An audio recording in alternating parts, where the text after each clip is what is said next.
What's going on, everybody? It's your boy C-Zar, and we are talking about Jesus Coin. Hit that like button, subscribe if you haven't. Let's get into this. Looking at the price action here, we had a bullish engulfing candle yesterday of 17.6% to the upside. Nice to see. Not a lot of volume. If we look at the 4-hour basis, it doesn't look like a lot of volume came in on the 4-hour. But to be fair, if you added up the volume from here on these two 4-hour periods and the volume from here, they're pretty similar. So decent volume moving up. I would say that I'm just as unconvinced here. I keep switching between time frames. I'm sorry, but whenever I made my last video of calling for the low down here, right? I wasn't calling for the low. I was just saying it could be the low. I literally said 50-50 chance, and I even said that I would expect that we probably give that whole move back. I literally did say that, but wasn't calling for the low. We were just looking for it here, right? Maybe 50-50. I would say it's the same thing here, right? Yes, we're higher. Yes, this move is more bullish. The volume isn't really there, though. Do we continue?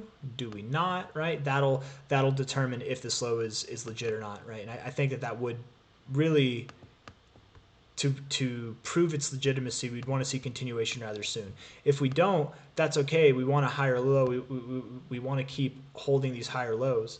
But I think it'd be more ideal really to just move up out of here. The sooner the better, because then there's less doubts of this being a low. Then there's less doubts overall, which then allows us to start moving up and progressing more quickly. Looking at the 4-hour RSI, it looks quite bullish at the moment, but really, I mean, overall, I guess kind of neutral. Overall bullish, yes, but right now it's kind of neutral, I suppose, which makes sense. The price action's neutral too. If we look at the high to low here, high to low, yeah, you're 0.5, 382. Yeah, you look kind of productive. I don't know, man. Last time, again, I'm saying last time here I was saying 50-50. This time here I'm going to say same thing, 50-50. But I want to say now, whereas this time I was leaning toward the idea that we'd give it back, and I did think we'd go lower, and we didn't. Okay, cool that we didn't go lower. Whatever. I'm not looking to buy more. I've got my Jesus coin packed up. I'm not looking to buy more, but I was wrong. I was expecting it to go lower, but whatever. This time 50-50 call. I was expecting it to go down. This time 50-50 call. I would say I'm expecting it to go up. I'm thinking we will get some follow through, but how far does this follow through go? Is it something that's going to take us to new highs right now, like new relative highs? I don't think so. I think higher than this, what we saw yesterday, sure, but maybe up to like 6 zeros 2274, 6 zeros 2368. Let's see how we interact with this zone first. If we break through it on the first attempt, that's fine. If we find resistance on it on the first attempt, that's fine too. But I want to see how we interact at that level. And again, where we are now, I want to relate it again to this area here where I was saying 50-50, up or down. I would give it the same kind of idea here. We really could 50-50, man. Flip a coin. It's going to be right.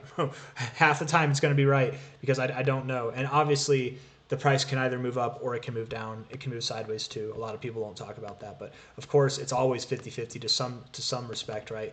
But based off of what I'm seeing in the charts, based off of the behavior right now, based off of where we are in this kind of phase of this move, it wouldn't be crazy if we continued to move up. It also wouldn't be crazy if we continued to consolidate. So really 50-50. But this time I am leaning toward the idea of us moving up a little bit more. And I think I've repeated myself enough, so I'll stop repeating myself there. Bullish engulfing candle, bouncing on the RSI, finding higher lows, looking very strong on your daily. You could go lower, right? This is another thing that doesn't make me worried if we do go lower, is that we could go lower, find a support on the 50, and then start to move up into this overbought zone as we have here, as we did here, right? So, but if not, if we just move up, that's always preferred, of course. I don't got anything else to say, guys. I'm just going to stop talking. So hit that like button, subscribe if you want to see more content like this. Thank you all for being here. Jesus coin definitely, I think, will continue to rise. I'm expecting new all-time highs in the month of November. But when do we start moving up? It could start today. We could have found our low 2 days ago, 3 days ago. It could start now. But if we continue to consolidate, if we move up a little bit more and then we find a higher low, even if we find a lower low, we're still fine. We can move up sometime in November. It can be like literally the middle of November or later. If we haven't started moving up by the middle of November, I might be a little bit curious as to why we haven't done that. But we're on October 19th now. I wouldn't think that we consolidate. I wouldn't think that we're going to be below this high without moving higher for for another month. I wouldn't think it's going to last that long. Probably like at the most like 2 weeks to 3 weeks from here. That's kind of my thought. So 2 weeks to 3 weeks from here, not 2 weeks to 3 weeks overall, but whatever that's worth. All right, guys, we'll see you on the next one. Take care. Bye bye.